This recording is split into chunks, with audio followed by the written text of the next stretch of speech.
આખો પરિવાર આવી પડ્યો હો, પણ સપ્તાહમાં લાભ લેવા. કોણ જાણે ક્યાંથી આવ્યો કાંઈ ખબર નહીં. હવે આ મૂકીને તો ક્યાંય જાય નહીં. સાંજવાય તો મારે કામ વધી ગયું. એક દૂધ લાવીને પાવું પડે છે. આ મીંદડીના બસા દૂધ તો ન પીવે, હજી નાના છે, પણ મીંદડીને પાવું પડે છે. બસારી કાંઈ બસા મૂકીને જાતી નથી. આમ નામ સતત બેઠી રહે આમું જોઈને. 4 બસા છે હો. કેટલા? 4. તો આવો જે માતાજી આપણે હવે ધીરે ધીરે સપ્તાહ શરૂ થઈ ગઈ છે. અને હું ઘર આવી હતી. તડકો એમ છે, આમાં કાંઈ ઘટે. તો જેમ હરિદ્વારમાં ગંગા વહી રહી, એમ અહીંયા દેવી ભાગવતની ગંગા વહી રહી છે. તો ભાગમાં હોય એટલી માણી લઈએ, જાણી લઈએ, અને પીવાય એટલી પી લઈએ. આ તો ગંગા વહી નથી રહી, અહીંયા પ્રગટ થઈ છે. જાનબાઈ માના મંદિરે હો, મા ભગવતીનું દેવી ભાગવતનું અમૃત કરવા હાલો હવ જઈએ. હું જાઉં છું. યુટ્યુબ ચેનલવાળા હવે આવજો. જય માતાજી, જય શ્રી કૃષ્ણ.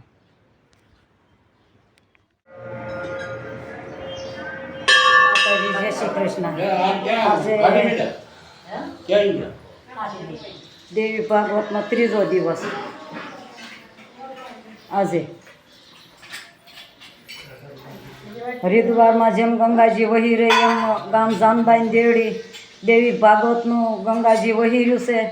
તો ભાવિ ભક્તો સરસ મજાના ગણપતિ પૂજા આજે કરે છે. અને દિવસ 3જો.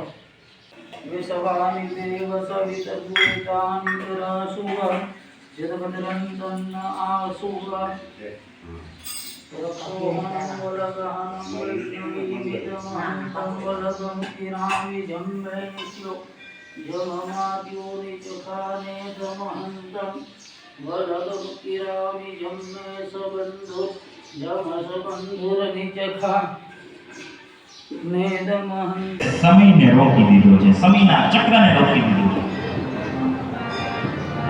ભગવાન કહે કે મારે આ જ્ઞાન આપવું છે, પણ લેવા વાળું કોણ? કોને આપ્યા?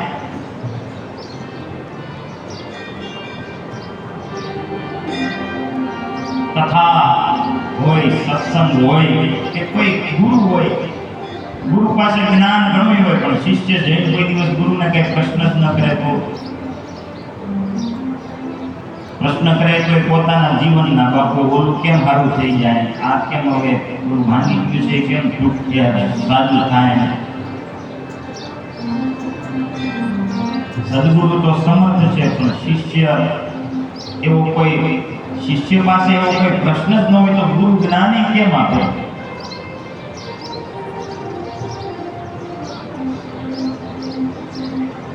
વક્તાને કથા કેવી હોય, પણ શ્રોતા સામે કથામાં રસ ના દાખવે તો કેમ કથા કહી શકાય?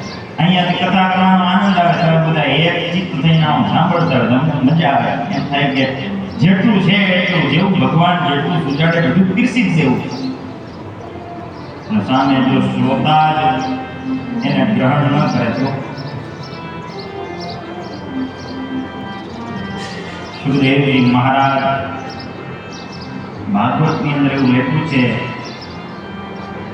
કે 100-200 વર્ષ સુધી યુદ્ધ કર્યો.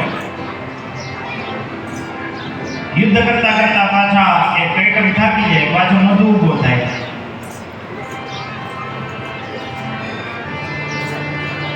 મધુ સાથે યુદ્ધ કરે, કેટમ સાથે યુદ્ધ કરે.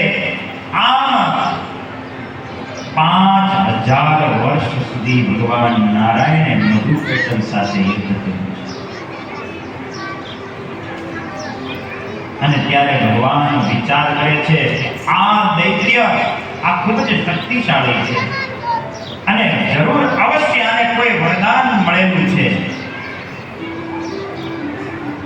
અને એમના કારણે કરીને આનું મૃત્યુ થતું નથી.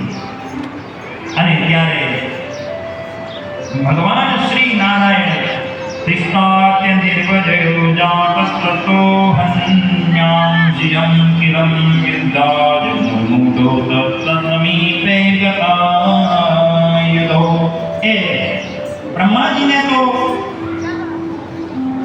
હવે આ ઉત્તર ચક્રને યાદ કર્યું છે અને કૃતવાદ ગણ શિરસી કયો પોતાની જગર પોતાની જાત વધારી છે અને એની ઉપર મધુ કૈટભને સુવડાવ્યો અને પોતાના સુદર્શન ચક્રથી એના મસ્તકનું છેદન કરી મધુ કૈટભનો ઉદ્ધાર કર્યો છે. સૌએ જય જયકાર કરવા લાગ્યા. શ્રી નારાયણ ભગવાન શ્રી દુર્ગે માતની સૌએ નારાયણનો જય જયકાર કરવા લાગ્યા. નારાયણ દેવની સ્તુતિથી સ્તોત્ર કરવા લાગ્યા અને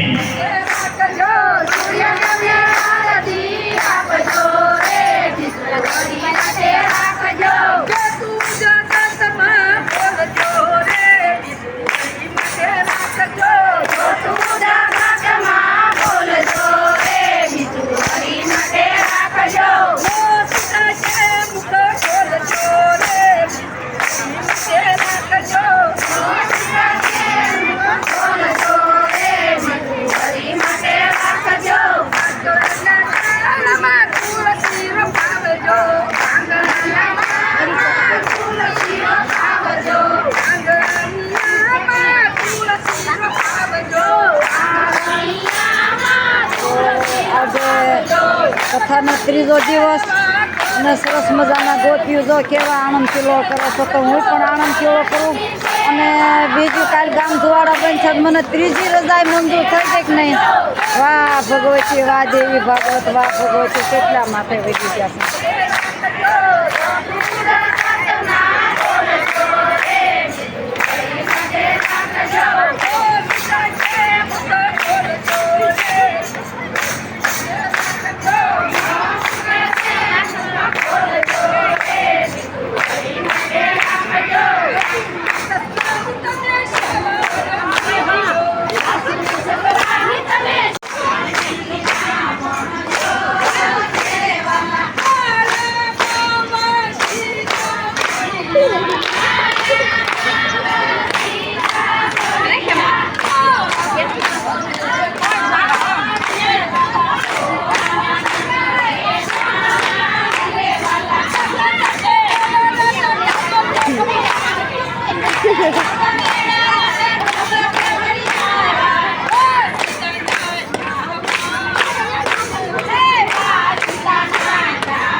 મોન બગાડીને